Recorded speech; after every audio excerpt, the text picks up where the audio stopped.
एक तरफ मुंबई में इंडिया अलायंस की बैठक शुरू हो रही है, तो इस सब के बीच में अब एक और राजनीतिक दल ने महत्वाकांक्षा जाहिर कर दी है कि उसका नेता प्रधानमंत्री बने, और ये राजनीतिक दल है आम आदमी पार्टी। हमारे साथ मौजूद हैं जफर इस्लाम साहब। सर, क्या कहा जाए? अब तो आम आदमी पार्टी भी कह रही है कि अरविंद केजरीवाल जैसा प्रधानमंत्री होना चाहिए। देखिए, जहाँ तक प्रधानमंत्री जी के का सवाल है, ये पोस्ट तो खाली नहीं है। देश की जनता बनाती है, देश की जनता ने ही अनाउंस कर दिया है कि उसका आशीर्वाद आदरणीय प्रधानमंत्री जी मोदी जी को है।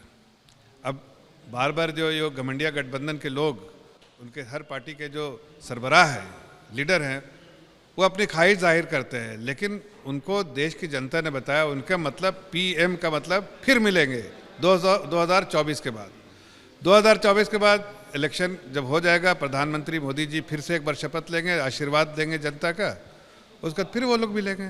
तो पीएम का मतलब फिर मिलेंगे ऐसा, या फिर बार बार मीटिंग करेंगे। लेकिन पीएम के लिए हर एक दूसरे को जो नीचे खींच रहे हैं, उसका मतलब है कि ना तो उसमें कोई गठबंधन है और ना कोई उनकी सोच इस तरह की है कि जनता की सेवा करना, मतलब सिर्फ अपने पेट को भरने के लिए, अपने महत्वाकांक्षा को पूरा करने के लिए वो एक साथ आ रहे हैं, और वो महत्वाकांक्षा पूरी देश की जनता नहीं होने देगी। लेकिन सर, विपक्षी जो गठबंधन है उसकी जो बैठक हो रही है, उसमें चर्चा यही है कि कैसे बीजेपी सरकार को, मोदी सरकार को चुनौती दी जाए और कैसे उसको हराया जाए। कई चेहरों पर भी चर्चा शुरू हो गई है।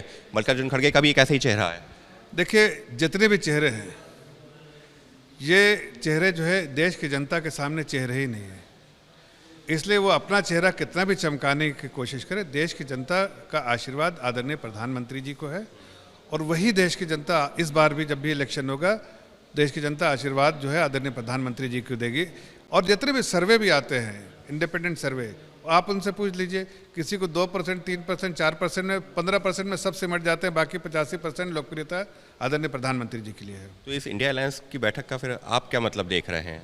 देखिए, ये जैसा मैंने कहा है कि पर्सनल महत्वाकांक्षा है इनकी, इस चक्कर में एक दूसरे का साथ लेने के लिए जाते हैं, बट ये महत्वाकांक्षा जो है वो पर्सनली ले जाएगा, फिर मिलेंगे ये कह के वापस उन लोग लौट जाते हैं। पर्सनल महत्वाकांक्षा है, फिर मिलेंगे से ज़्यादा कुछ नहीं है इनके लिए। इस सबके बीच में बसपा प्रमुख मायावती का ट्वीट सामने आ गया है, किसी के साथ अलायंस नहीं करेंगे, ना तो बीजेपी के साथ, ना ही इंडिया अलायंस के साथ में। मायावती कह रही हैं ना तो एनडीए का हिस्सा होंगी, ना इंडिया अलायंस का। देखिए, ये अपना उनका निजी फैसला है, वो अपने पार्टी के सरबराह हैं, पार्टी के लीडर हैं, उनका जो फैसला है वो उनका फैसला, उसमें हम कोई टीका टिप्पणी नहीं करेंगे। लेकिन इतना ज़रूर है कि आज भारतीय जनता पार्टी सबसे मजबूत पार्टी है उत्तर प्रदेश में, और भारतीय जनता पार्टी को पूरा वहाँ की जनता ने आशीर्वाद दिया। इस बार हम लोग 80 की 80 सीटें जा रहे हैं। कोई अकेले लड़े, कोई साथ में लड़े, ये इस पर हम कोई टीका टिप्पणी नहीं करेंगे। लेकिन जनता का जो आशीर्वाद है मोदी जी को, योगी जी को, उससे हम ज़रूर 80 की 80 सीटें जीतेंगे।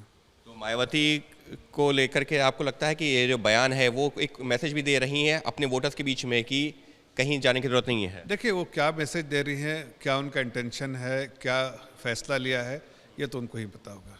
साफ तौर पर ये मायावती का निजी फैसला है, उनकी पार्टी का है। लेकिन बीजेपी उत्तर प्रदेश की बात की जाए तो वहाँ पर 80 की 80 सीट जीतने जा रही है, और देश में भी प्रधानमंत्री नरेंद्र मोदी की लोकप्रियता बीजेपी को एक बड़ा बहुमत दिलवाएगी। सहयोगी कैमरा पर्सन सुनील के साथ अंकित गुप्ता, एबीपी न्यूज़, दिल्ली।